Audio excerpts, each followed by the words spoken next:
कि भारत के संविधान के अनुच्छेद 226 और 27 के अधीन You are reading in Hindi. Do you think that I will understand? Why you want to read unnecessary? वही जो किताब हुजूर को हमने दिया है उसका हिंदी अनुवाद प्रकाशित हुआ है विधि साहित्य प्रकाशन विधायी विभाग से। तो हुजूर पैरा 101 और 102 हुजूर देखा जाएगा, उसमें इसी का अंग्रेजी है। Sorry, again you are submitting in Hindi. I am not able to understand. तो हुजूर यही तो रोना है, हम भी अंग्रेजी नहीं समझ रहे हैं ठीक से। Good. तो If you are keep on arguing the matter in Hindi, I am not able to understand. With reference to para 138 of the full bench decision, you are required to furnish translated version. तो You are not complied my previous order, तो therefore I have rejected your claim. तो इसीलिए तो उसको वापस लेने के लिए हमने आईए फाइल किया। हमारा ये है वैसी उसी फुल बेंच का डिसीजन को देख करके Sir, take up this matter and test before the LPA bench. LPA bench हुजूर हम जाएंगे जब हुजूर No, I have rejected your petition. नहीं रिजेक्टेड, तब फुल बेंच के लाइट में हुजूर रिजेक्ट कर रहे हैं। With reference to 138 full only. Bench Hindi के पक्ष में है। वो जो है 139 जो है वो फुल बेंच के माननीय एक न्यायमूर्ति का विचार है। फुल बेंच का जो आदेश है वो 79 में है, 79 में स्वर्ण सिंह बग्गा केस संपुष्ट हुआ है। Sorry, mister, please, why don't you test my order before the LPA bench? Your case is already over. I have called the next case. नहीं तो बिना सुने हुए हुजूर आगे बढ़ने का नियम नहीं है। पहले सुन करके हुजूर को आगे बढ़ना है। इस तरह से मतलब आज से हिंदी में नहीं हो रहा, आज भी पटना हाई कोर्ट में सब न्यायमूर्ति सुन रहे हैं। अब हुजूर कह रहे हैं कि अंग्रेजी अनुवाद आप ही दीजिए। सर, हम तो कह रहे हैं कि अनुवादक विभाग से मांग लिया जाए। अनुवादक विभाग यहाँ है, आजादी के पहले से है, उनको जो तनख्वाह मिलता है उसमें हमारा हिस्सा है, हमारे मोकिल का हिस्सा है, तो उससे मांगने में हुजूर को क्या जाता है? ये तो न्याय संगत बात हम बोल रहे हैं। हम अंग्रेजी नहीं जानते हैं, हमसे अंग्रेजी अनुवाद हुजूर मांग रहे हैं, तो वो एक डिवीजन बेंच का हम ऑर्डर दिखा रहे हैं, उसको विचार में लेकर के हुजूर आदेश पारित कर दिया जाए। वो हम लगाए हुए हैं एनेक्सर में, बस इतना ही तो हमारा प्रेयर है हुजूर। ये पेज 13 पर है, आइए का page 13, hard learn council for the petition, ये फुल बेंच का डिसीजन के बाद का है। जिस तरह से हुजूर कह रहे हैं कि अंग्रेजी अनुवाद दीजिए, उसी तरह से कहा गया था। मैंने निवेदन किया कि एक बार फुल बेंच को ठीक से सुन लिया जाए। सुना गया, सुनने के बाद पाया गया कि जो हिंदी में फाइल किया है उससे जबरदस्ती अंग्रेजी अनुवाद नहीं लिया जा सकता है, और चूंकि यहाँ अनुवादक विभाग है तो उससे मांगने में है, और वो मांगा गया हुजूर, देखा जाएगा। Hard learned counsel for the petitioner and learned counsel for the state. The petition filed by learned counsel for the petitioner is in Hindi. In view of the above, office is directed to get translated the Hindi petition filed by learned counsel for the petitioner into English for the translator section of the Patna High Court. Let this matter immediately after translated copy of the petition is received in the office. तो हुजूर इस order को देख लिया जाए। I will give you dictation. Please listen. At this stage, learned counsel for the keep on repeating that he need not require to file translated version in terms of a full bench decision in the light of a later division bench decision so and so. Full stop. As long as para 139 of the full bench decision is not reversed by competent forum, division bench decision in respect of producing translated English version cannot be overruled. Accordingly, it is rejected. Sir एक चीज और दिखा देते हैं, para 12 हुजूर देख लिया जाए full bench का। पैरा 12 में स्वर्ण सिंह बग्गा केस का हवाला है। स्वर्ण सिंह बग्गा केस संपुष्ट हुआ है फुल बेंच से। पैरा 12 हुजूर हम पढ़ देते हैं। Mister council, I have heard you sufficiently. Please don't disturb the proceedings.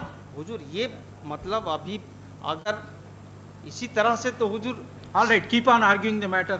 Ji Hazur, para 12, याची ने 1995 की एलपीए संख्या 600 पूर्वोक्त आदेश को चुनौती देते हुए फाइल की, जिसको भी तारीख 21 जुलाई 1995 को खारिज कर दिया गया, जिस आदेश को स्वर्ण सिंह बग्गा बनाम NN सिंह रजिस्ट्रार वाले मामले में संसूचित किया गया और नीचे उद्धृत किया गया।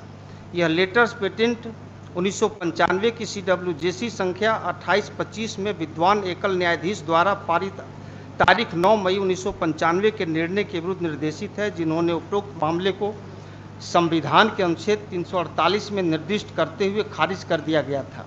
अपीलार्थी की प्रार्थना यह थी कि उच्च न्यायालय के समक्ष समस्त कार्यवाहियां हिंदी में होनी चाहिए, दलीलें हिंदी में दी जानी चाहिए और निर्णय भी हिंदी में दिए जाने चाहिए। संभवतः यह प्रार्थना प्रदान नहीं की जा सकती।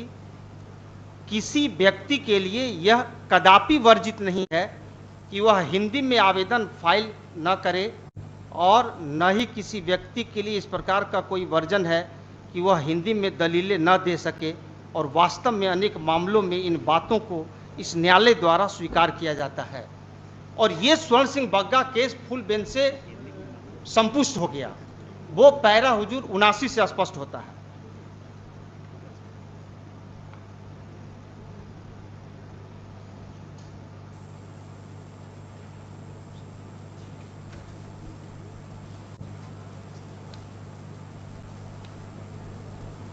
ऐसा कहने और संपूर्ण पृष्ठभूमि पर विचार करते हुए जब यह अधिसूचना का निर्वचन किया जाता है तो मैं अधिसूचना को रद्द करने की कोई विधायी इच्छा नहीं पाता, किंतु वही आकांक्षाएं भी पूरी की जानी चाहिए और संवैधानिक निर्देश को एक दिशा दी जानी चाहिए।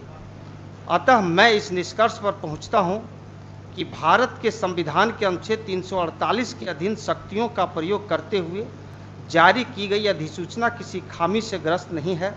अतः विनय कुमार सिंह पूर्वोक्त मामले के निर्णय की शुद्धता को इस पूर्ण पीठ द्वारा उत्तर के लिए उचित ही निर्दिष्ट किया गया है और उस विस्तार तक हम तारीख 1 मई 2015 के निर्देश करने वाले आदेश में विद्वान न्यायाधीशों द्वारा व्यक्त मत से सहमत पाते हैं। भारत के संविधान के अनुच्छेद 226 और 27 के अधीन पेश की जाने वाली याचिकाओं और कर प्रति निर्देशों की बाबत अपवाद डालते हुए निकाले गए अंतर को विनय कुमार सिंह वाले मामले में दिए गए कारण के आधार पर हटाया नहीं जा सकता। अतः मैं विनय कुमार सिंह पूर्वोक्त मामले या इसी प्रकार के मामलों में दी गई तर्कना को अनुमोदित नहीं करता और उस विस्तार तक मैं यह निष्कर्ष निकालता हूं कि स्वर्ण सिंह बग्गा वाले मामले में व्यक्त मत सही मत है। तो स्वर्ण सिंह बग्गा मामला है वही कहता है कि हिंदी में आवेदन दाखिल करने में किसी व्यक्ति पर कोई वर्जन नहीं है और नहीं किसी व्यक्ति पर हिंदी में तर्क रखने में कोई वर्जन है, और वो संपुष्ट हो गया। अब इसमें अंग्रेजी अनुवाद की बात आई है तो वो अंग्रेजी अनुवाद उससे वसूलने की अनिवार्यता नहीं है जो हिंदी में आवेदन दाखिल किया है। हुजूर जो हिंदी में आवेदन दाखिल किया उसी से अगर कोई अनुवाद भी देना पड़ेगा तब तो कोई हिंदी में दाखिल ही नहीं करेगा और संविधान का उद्देश्य कभी पूरा नहीं होगा। हुजूर भारतीय संविधान का अनुच्छेद 343 से 351 देश की भाषा हिंदी को आगे बढ़ाने के लिए कहता है और अंग्रेजों की भाषा अंग्रेजी को पीछे करने के लिए कहता है। फुल बेंच भी यही कहता है। Don't give lecture here. तो हुजूर इसमें ये कह दिया गया कि भाई हिंदी में फाइल हो सकता है। अब अंग्रेजी अनुवाद की बात है तो यहां अनुवादक विभाग आजादी के पहले से है, इसी पर्पस के लिए। Sir, don't give lecture, sir. Whatever the submission you want to make, you restrict your with reference to your petition. तो हमारा सबमिशन यही है कि स्वर्ण सिंह बग्गा केस पूर्ण पीठ से संपुष्ट हुआ है, जो ये कहता है कि किसी व्यक्ति पर हिंदी में आवेदन दाखिल करने में कोई वर्जन नहीं है और न ही हिंदी में तर्क रखने में कोई वर्जन है।